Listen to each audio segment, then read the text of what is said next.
আমারে তুমি কিসের ছলে পাঠাবে দূরে, আবার আমি চরণ তলে আসিব ঘুরে।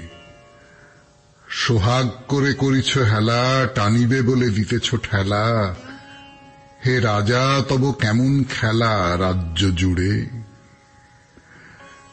শুরু হলো আজকের শরণাগতে সৌমিত্র বসুর কথা বলা 92.7 বিগ এফএম-এ।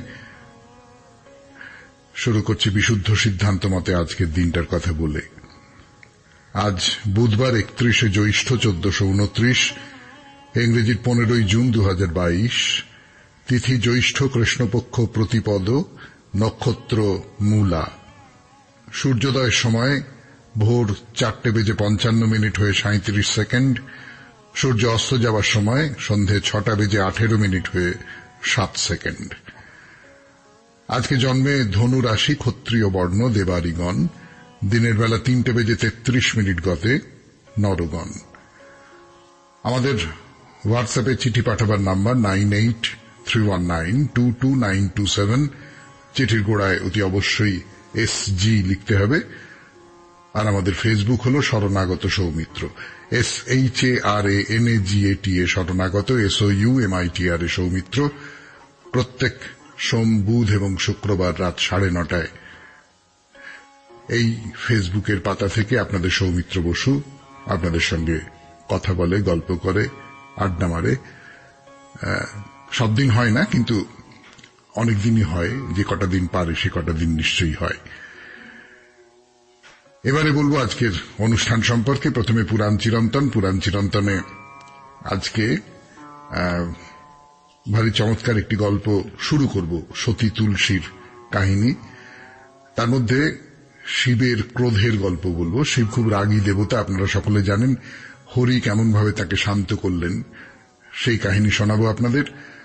তার সূত্র ধরে পরে আরো অনেকগুলো কাহিনী খুলে যাবে। আজকে এইটুকুই, একটা ছোট কাহিনী, শিবের রাগ প্রশমনের কাহিনী। তারপরে চলে যাব স্বামী বিবেকানন্দের রচনা থেকে পাঠ, ঠাকুর শ্রীরামকৃষ্ণ পরমহংসদেবের কথা, তাঁর জীবনের নানান আখ্যান, টুকরো টুকরো ঘটনার কথা বলবো। তারপর আপনাদের চিঠিপত্র এবং শেষে বাইরে দূরে। একটা কথা বলে নি, সামনের রবিবার আপনাদের শরণাগতর দিন। সেই দিনের বিষয়, মানে আপনাদের চিঠির বিষয় হলো দান। দান নিয়ে 250 শব্দের মধ্যে একটি লেখা লিখবেন। আমি আবার মনে করিয়ে দিই, জ্ঞানের কথা লিখবার দরকার নেই।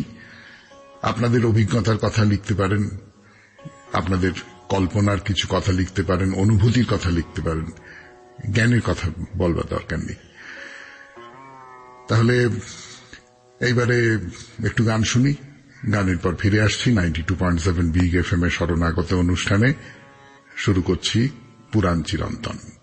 চিরন্তন 92.7 বিগ এফএম এর শরণাগত অনুষ্ঠানে আপনাদের সৌমিত্র বসু হাজির। সে পুরাণ চিরন্তন শুরু করছে সতী তুলসীর উপাখ্যান দিয়ে, কিন্তু সতী তুলসীর কথা আজকে বলবো না। আজকে বলবো অন্য আর একটা কথা, মহাদেবের কথা, তার ক্রোধের কথা, সেই ক্রোধ প্রশমনের কথা। বিষ্ণুর অংশ থেকে এক মণি উৎপন্ন হন, তার নাম দক্ষ সাবর্ণী। তিনি খুব বিষ্ণু ভক্ত, পবিত্র, পুণ্যবান। তো তার বংশের একজন বৃষধ্বজ, তিনিও তার পূর্বপুরুষ যারা ছিলেন তাদের মতোই শিবের অনুগামী। এবং মহাদেব নিজে বৃষধ্বজকে একবারে নিজের ছেলের মতো স্নেহ করতেন। তার কাছে মহাদেব 3 যুগ কাটিয়েছিলেন, দিব্য 3 যুগ। কিন্তু ভক্তির বাড়াবাড়িটা তো ভালো কথা নয়। এই যে বৃষধ্বজ, ভগবান শিবের প্রতি তার যে ভক্তি, সেইটার একটা বাড়াবাড়ি ছিল। সেই বাড়াবাড়িটা কি? তিনি অন্য কোন ধর্ম সহ্য করতে পারতেন না। মানে এরকম হয় না, হয়তো আমরা দেখি তো, যে আমার নিজের ধর্মটাই ধর্ম, তার বাইরে অন্য যা কিছু সেগুলো কোনো ধর্ম নয়, সেগুলোকে একেবারে উড়িয়ে দাও, সেগুলোকে মানবই না, সেগুলোকে অপমান করব, এরকম সব মানুষজন তো আছে আমাদের চারপাশে। তো বৃষধ্বজ সেই রকমের একজন মানুষ, খুব এককাট্টা, একগুঁয়ে নিজের ধর্মের ব্যাপারে। তো তিনি কি করলেন, তিনি তো রাজা, তার আদেশে রাজ্যে অন্যান্য দেবদেবীর পুজো করা সব বন্ধ হয়ে গেল। ভাদ্র মাসে লক্ষ্মী পুজো হবে, মাঘ মাসে সরস্বতী পুজো হবে, সব বন্ধ হয়ে গেল। বিষ্ণু তার নিন্দা তিনি চারপাশে ছড়িয়ে দিতে লাগলেন। তো এইরকম অন্য দেবদেবীদের অপমান করা হচ্ছে। এতে সূর্যদেব খুব রেগে গেলেন। সূর্যদেব রেগে গিয়ে বৃষধ্বজকে অভিশাপ দিলেন, তুমি শ্রীহীন হও। তো বৃষধ্বজ শ্রীহীন হলেন, অর্থাৎ তার সমস্ত সম্পদ, সমস্ত তার রাজ্যের যা কিছু শুভ, যা কিছু সুন্দর, যা কিছু কল্যাণময়, সেই সমস্তটা নষ্ট হয়ে গেল। যে রাজ্য ফুলে ফলে শস্যে সম্পদে ভরা ছিল, সেটা একেবারে শ্রীহীন হয়ে গেল, লক্ষ্মীহীন হয়ে গেল। শ্রী মানে তো লক্ষ্মী। ভক্ত ছেলের মতো, সন্তানের মতো বৃষধ্বজ, তার এইরকম অবস্থায় শিব ভয়ঙ্কর রেগে গেলেন। তিনি তখন ত্রিশূল উঁচিয়ে সূর্যদেবকে আক্রমণ করে বসলেন। শিব তেড়ে আসছেন সূর্যদেবের দিকে। সূর্যদেব পালালেন। পালিয়ে তার বাবা কাশ্যপ তাকে সব কথা বললেন। তারপর দুজনে মিলে ব্রহ্মার কাছে চলে গেলেন। ক্রুদ্ধ শিব ত্রিশূল হাতে তাদের পিছু পিছু আসছেন ব্রহ্মলোকে। রণংদেহী মূর্তি। ব্রহ্মা, সূর্য, কশ্যপ সব ভয়ে কাঁপছেন। তখন তারা সকলে মিলে বৈকুণ্ঠধামে শ্রী নারায়ণের কাছে এলেন। নারায়ণের স্তব করতে লাগলেন। নারায়ণ আবির্ভূত হলেন। নারায়ণকে প্রণাম করে নিজেদের আসার কারণ ব্যক্ত করলেন। শুনছেন পুরাণ চিরন্তন, বৃষধ্বজের কথা, শিবের কথা, শিবের রাগের কথা, 92.7 বিগ FM এ শরণাগত অনুষ্ঠানে। ফিরে আসছি, একটু গান শুনে নি। তো যেটা বলছিলাম, সকলে মিলে নারায়ণের শরণাপন্ন হয়েছেন। সূর্যদেব তো বটেই, তার সঙ্গে তার পিতা, এবং সেই অবস্থায় ওই যে শিব ত্রিশূল নিয়ে ছুটে আসছেন। তো নারায়ণ তাদের অভয় দান করে বললেন যে তোমরা শান্ত হও, শান্ত হও। আমার দ্বারাই তো জগৎ পালিত হয়। আমি একাধারে ব্রহ্মার রূপ ধরে সৃষ্টি করি, আবার শিবের রূপ ধরে সংহার করি। বিপদে পড়ে যে আমার শরণ নেয়, আমি সুদর্শন চক্র নিয়ে তার কাছে উপস্থিত হই, ভক্তকে বিপন্মুক্ত করি। তোমাদের কোনো ভয় নেই। আমি তোমাদের বর দান করলাম, আজ থেকে মহাদেব আর তোমাদের ভয় দেখাবে না। তো মহাদেব তো সভাস্থলে এসে উপস্থিত হয়েছেন। আর চোখ দুটো রাগে এবারে লাল টকটক করছে। তো ওই ষাঁড়ের পিঠ থেকে শিব নেমে এলেন। নেমে এসে নারায়ণকে প্রণাম করলেন। নারায়ণ তখন রত্ন সিংহাসনে বসে আছেন।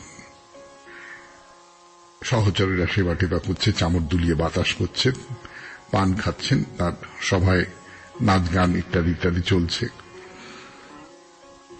তা শিব নারায়ণের পরে ব্রহ্মাকেও প্রণাম জানালেন।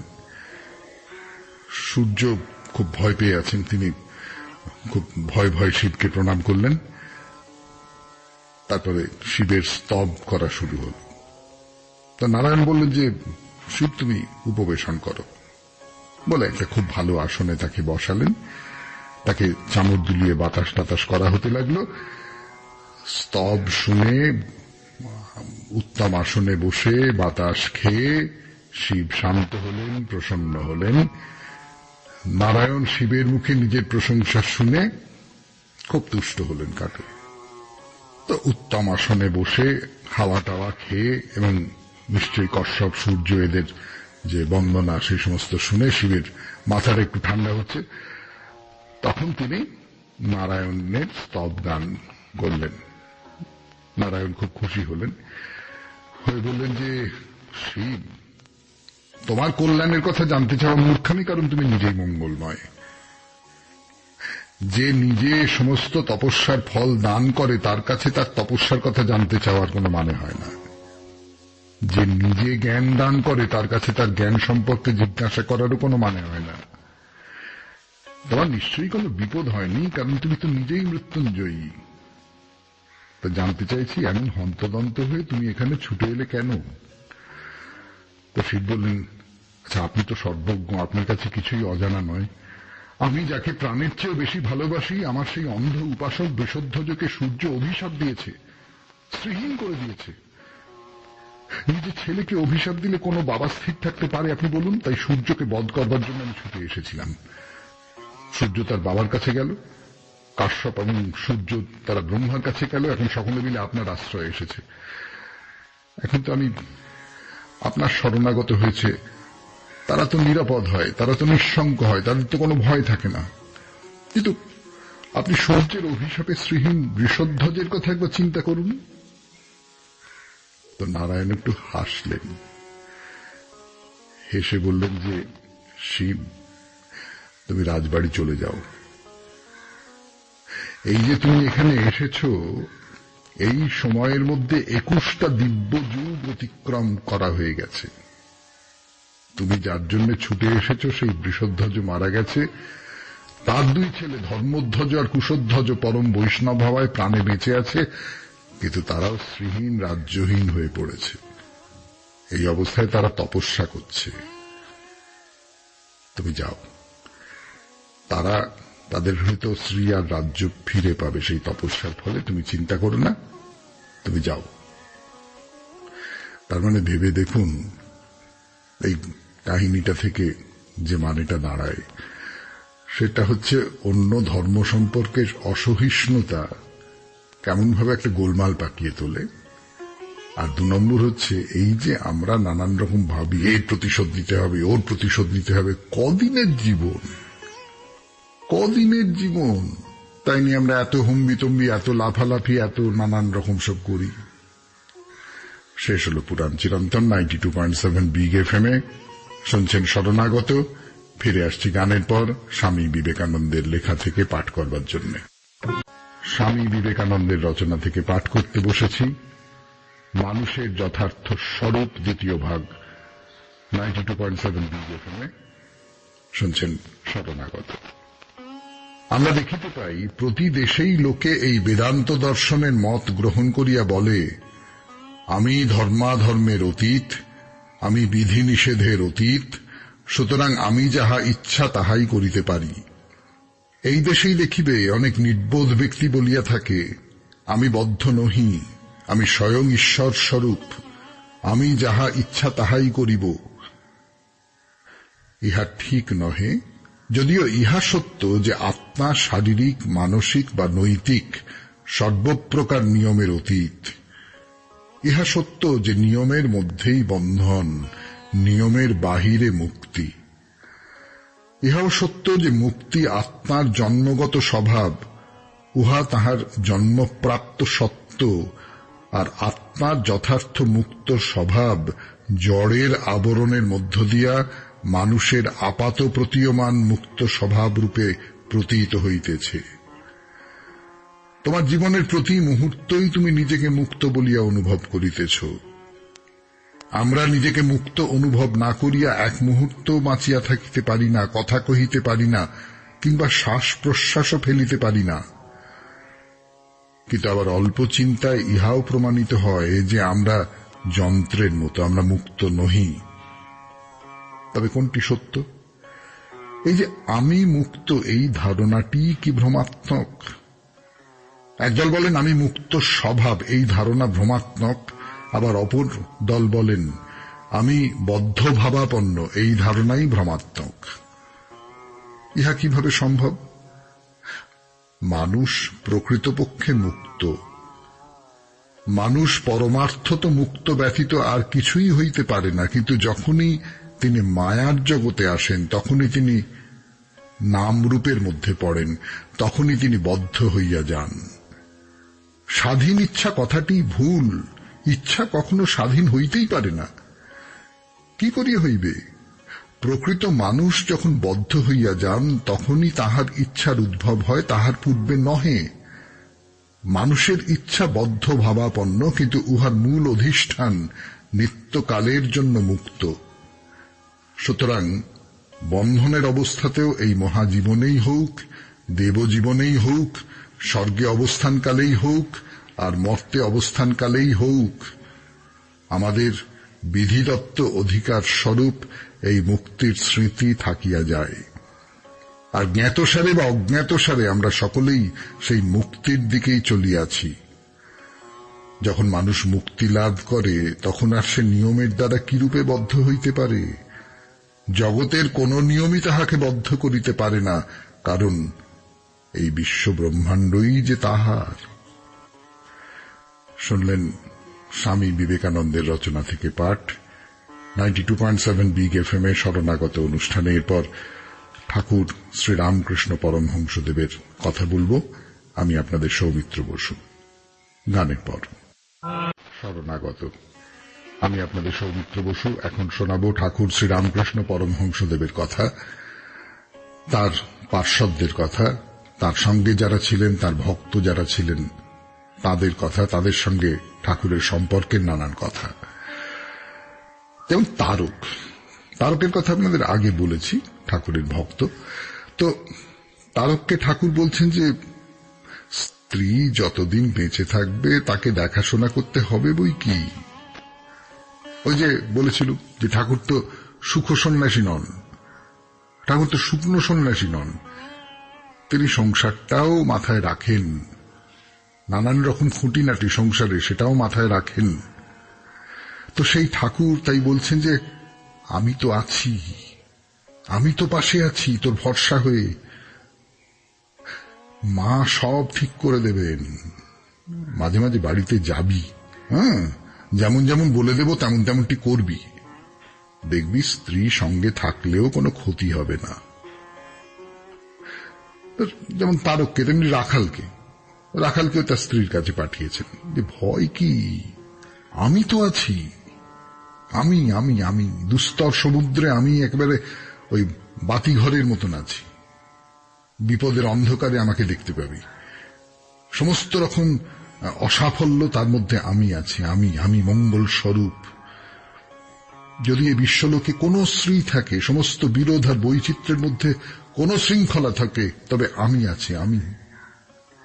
ঠাকুর নন, ঠাকুরের মধ্যে দিয়ে যিনি প্রকাশিত তিনি আছেন। জানি জানি বন্ধু জানি তোমার আছে তো হাতখানি, এই বিজন ঘরে আধারো রাতে তার হাতখানি ঠিক আছে। তো যাই হোক, যে কথা বলছিলাম, অফিসে কাজ করতো তারক ছেড়ে দিল। আর যখন রাখালের বেলায় কথা উঠল তখন ঠাকুরকে এসে জানাতেই ঠাকুর বলে না না না না না না, খবরদার, ঈশ্বরের জন্য গঙ্গায় ঝাঁপ দিয়ে মরছিস সে বরং শুনবো, তোর কারুর দাসত্ব করছিস, চাকরি করছিস, এ কথা যেন না শুনি। তাহলে তারকের বেলা, রাখালের বেলা চাকরি করা দাসত্ব, সেটা করা যাবে না। কিন্তু নিরঞ্জন চাকরি করে, কিন্তু নিরঞ্জন চাকরি করে মায়ের ভরণ পোষণের জন্য। ঠাকুর বলছেন মায়ের জন্য কর্ম করে, তাতে দোষ নেই। মা তো ব্রহ্মময়ী স্বরূপা। মা নেমে আয়, মা নেমে আয় বলতে বলতে একদিন হঠাৎ তারকের বুকে পা রাখলেন ঠাকুর। শুনছেন ঠাকুরের কথা 92.7 বিগ এফএম এ শরণাগত অনুষ্ঠানে। আমি আপনাদের সৌমিত্র বসু ফিরে আসছি আরো কথা বলবার জন্য। যা বলছিলাম, 92.7 বিগ এফএম এ শরণাগত অনুষ্ঠানে একদিন তারকের বুকে পা রাখলেন। তারপরে তারকের জিভে নখাগ্র দিয়ে লিখে দিলেন বীজ মন্ত্র। ঠাকুর বলছেন কেমন ভাবে শুতে হবে, ভক্ত সন্তানদের শেখাচ্ছেন, আমরাও শিখে নি এই সুযোগে। বলছেন প্রথমটা চিত হয়ে শুবি, চিত হয়ে শুয়ে শুয়ে ভাববি বুকের উপরে মা কালী দাঁড়িয়ে আছেন। এইভাবে মায়ের ধ্যান করতে করতে ঘুমিয়ে পড়বি, দেখবি সুস্বপ্ন হবে। আর নাম করতে হবে, নাম করতে হবে, নাম শুনতে হবে, সদা সর্বদা নামের মধ্যে থাকতে হবে। রাত দুপুরে উঠে পড়েছেন কখন, তারক ছিল, তারককে ডাকছেন, ওরে তারক তারক তারক, আমাকে একটু গোপাল নাম শোনাতো, নারায়ণ নারায়ণ জয় গোপাল হরে, শোনা শোনা শোনা শোনা। যদি কাউকে না পান দারোয়ানকে ডাকিয়ে আনছেন, আমাকে একটু রাম নাম শোনা হতো দারোয়ানজি, শুধু নাম, রাম রাম রাম রাম, সীতারাম সীতারাম। তো তারকের সবসময় খুব কান্না পায়। তার মনে হয় ঠাকুরের কাছে বসে একটু কাঁদে। কেন কাঁদবে সে জানে না, কিন্তু কাঁদতে ইচ্ছে করে। সেটা আনন্দের কান্না হতে পারে, সেটা দুঃখের কান্না হতে পারে। অহেতুক কান্না, কাঁদতে ভালো লাগবে বলে কান্না। তাই দিন সত্যি সত্যি বকুলতলার কাছে পোস্তার উপরে বসে খুব খানিকটা কাঁদল তারক। ঠাকুর ঠিক টের পেয়েছেন, বললেন, দেখ দিকিনি কোথায় গেল, হ্যাঁ কোথায় গেল তারক, কোথায় গেল দেখ দিকিনি। ডাকিয়ে আনলেন তারককে, কাছে বসালেন, বললেন, কাঁদছিস? খুব ভালো, খুব ভালো, খুব ভালো, খুব ভালো। ভগবানের কাছে কাঁদলে তার ভারী দয়া হয়। জন্ম জন্মান্তরের মনের গ্লানি অনুরাগ অশ্রুতে ধুয়ে যায়। ঠাকুর শ্রীরামকৃষ্ণ পরমহংসদেবের কথা নিয়ে ফিরে আসবো আবার 92.7 বিগ এফএম এ শরণাগত অনুষ্ঠানে। এড়েদা, যাকে আড়িয়াদহ বলে, একটু সুন্দর করে বললে, মানে আসল নাম হচ্ছে আড়িয়াদহ, সেখানে বিষ্ণু বলে একজন থাকতো, ঠাকুরের খুব ভক্ত, ছোট ছেলে। 92.7 বিগ এফএম এ শরণাগত অনুষ্ঠানে এই ধ্যানের কথা হচ্ছে তো নানান রকম ভাবে। তো বিষ্ণুর কথা বলি আপনাদের। বিষ্ণু সেবারে সাংঘাতিক ধ্যানে ডুবে যেতে পারত, মানে ধ্যানে কাঠ হয়ে যেত। সবাই ধাক্কা মারছে নিঃসাড়, কত ডাকাডাকি করছে সবাই, ও বিষ্ণু, ও বিষ্ণু, ও বিষ্ণু। কোথায় কে? নাকের নিচে হাত রাখো, নিঃশ্বাসের রেখাটুকু পর্যন্ত নেই। সবাই খবর দিতে ছুটেছে ঠাকুরকে। ঠাকুর এসে একবার ছুঁলেন, বিষ্ণু চোখ মেলল। একেবারে স্কুলে পড়ে, এরই মধ্যে এত, এ কেমন করে হয়? কতটুকুই বা সাধন ভজন করতে পেরেছে জীবনে? তো ঠাকুর বলছেন, পূর্বজন্মের সংস্কার গো, পূর্বজন্মের সংস্কার। তাই বলি শোনো, গভীর বনে ভগবতীর আরাধনা করছেন একজন, আরাধনা করছে সবের উপর বসে, মন কিছুতেই স্থির হচ্ছে না, নানা রকম সব বিভীষিকা দেখছে। শেষটায় মূর্তিমান বিভীষিকা বাঘ তাকে ধরে নিয়ে গেল। তো আরেকজন বাঘের তাড়া খেয়ে গাছের উপর চড়ে বসেছিল, সে ভাবলে এই ফাঁকে একটু সব সাধন করে নি, তো পুজোর সমস্ত উপকরণ তো তৈরি আছে, আচমন করে একটু বসে পড়ি সবের উপর। যেই ও কথা মনে এলো, তত্তর করে নেমে এলো গাছ থেকে, আচমন করে সবের উপর বসে জপ করতে লাগলো। জপ করতে শুরু করেছে কি করেনি, ভগবতী আবির্ভূত হলেন, বললেন, আমি তোমার উপর প্রসন্ন হয়েছি, বর নাও। তো সে লোক বলে, মা এ কি কাণ্ড? ওই লোকটা অত খেটে পিটে অত আয়োজন করে তোমার সাধন করছিল, তোমার দয়া হলো না, বাগে ধরে নিয়ে গেল, আর আমি ওর ছাড়া আসনে বসে কি একটু জপ করলাম কি করলাম না, আমাকে দর্শন দিয়ে দিলে। ভগবতী তখন হাসি মুখে বললেন, বাছা, তুমি কি জন্মান্তরের কথা কিছু জানো? তুমি কত জন্ম আমার জন্য তপস্যা করেছ, তোমার মনে আছে? এই একটু শুধু বাকি ছিল, আজ এই দণ্ডে তা পূরণ হয়ে যেতেই আমার দর্শন পেলে। না বলো, কি বর পছন্দ? শুনলেন ঠাকুর রামকৃষ্ণের কথা 92.7 বিগ এফএম এ শরণাগত অনুষ্ঠানে। এইবার আপনাদের চিঠিপত্রের উত্তর। ফিরে আসছি গানের পর। চিঠিপত্র চিঠিপত্র যখন পড়ব তার আগে আপনাদের মনে করিয়ে দিই একটা কথা। সামনের রবিবারে আপনাদের চিঠির বিষয় হবে দান। দান নিয়ে 250 শব্দের মধ্যে একটি লেখা, শুক্রবার সন্ধে 6টার মধ্যে আমাদের দপ্তরে পৌঁছে যাওয়া চাই। মনে রাখবেন, জ্ঞানের কথা বলবার দরকার নেই, আপনার অভিজ্ঞতার কথা, আপনার উপলব্ধির কথা, আপনার শোনা কোনো কাহিনী, গল্প, এই সমস্ত নিয়ে চিঠি লিখুন। দান এই বিষয় নিয়ে। এবারে পড়ি আজকের চিঠি। গত 29 মে তারিখে বৈরাগ্য নিয়ে আপনার বিশেষ শরণাগত অনুষ্ঠান সম্পর্কে কিছু জানাতে ইচ্ছা করছে। ইদানিং তরুণ প্রজন্মের আত্মহননের নেশা আজ যেন আমাদের সমাজের একটা অবক্ষয়ের দিকটিকে প্রকটিত করে তুলছে। আরো আরো উঁচুতে ওঠার আকাঙ্ক্ষা দিকবিদিক শূন্য করে তাদের ছুটিয়ে নিয়ে চলেছে, যেখানে সেখানে না আছে সম্পর্কের দৃঢ়তা, না আছে ভালোবাসার নির্ভরতা। অনেক অনেক সমস্যায় জর্জরিত হয়ে শেষ অস্ত্র হিসেবে গ্রহণ করছে নিজেকে শেষ করা। আজ আমাদের শুধু শুকনো মত তাদের উপর চাপিয়ে দিলে চলবে না, সব ঘরে ঘরে অভিভাবকদের এগিয়ে এসে বাচ্চাদের হাত শক্ত করে ধরতে হবে। দাদা, আপনি সেদিন প্রাথমিক কাজটি করেছেন। শরণাগত পরিবার আজ বিরাট রূপ ধারণ করেছে। আমরা সকল সদস্য বন্ধুরা আপনার সঙ্গে সমাজের এই ব্যাধি দূরীকরণে যদি সামিল হই, তবে হয়তো কিছু করা যেতে পারে। শরণাগত পরিবারের মন নাড়া দেওয়া এই অনুষ্ঠানটির জন্য আন্তরিক কৃতজ্ঞতা জানাই। সকলকে ভালো রাখুন সুস্থ বুদ্ধি দিয়ে। ইতি চৈতালি বাগচি, হাজরাপাড়া লেন, বালি, হাওড়া। চৈতালি দেবী, আপনার শরণাগতের কোন একটি অনুষ্ঠান, বৈরাগ্য নিয়ে একটি অনুষ্ঠান করেছিলাম রবিবার। সেই অনুষ্ঠানটা আপনাকে ভেতরে ভেতরে উত্তেজিত করে তুলেছে। আমাদের প্রত্যেকেরই যে সামাজিক দায়িত্ব আছে, কর্তব্য আছে, সে সম্পর্কে আপনি আমাদের সচেতন করেছেন। আপনাকে অনেক ধন্যবাদ।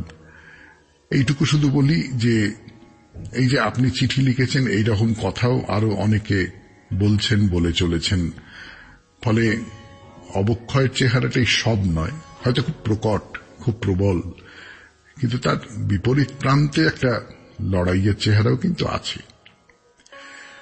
এরপর বাইরে দূরে, লাদাখ 92.7 বিগ এফএম এ শরণাগত অনুষ্ঠানে গান শেষ, কথা শুরু। 92.7 বিগ এফএম এ শরণাগত অনুষ্ঠানে এইবার বাইরে দূরে।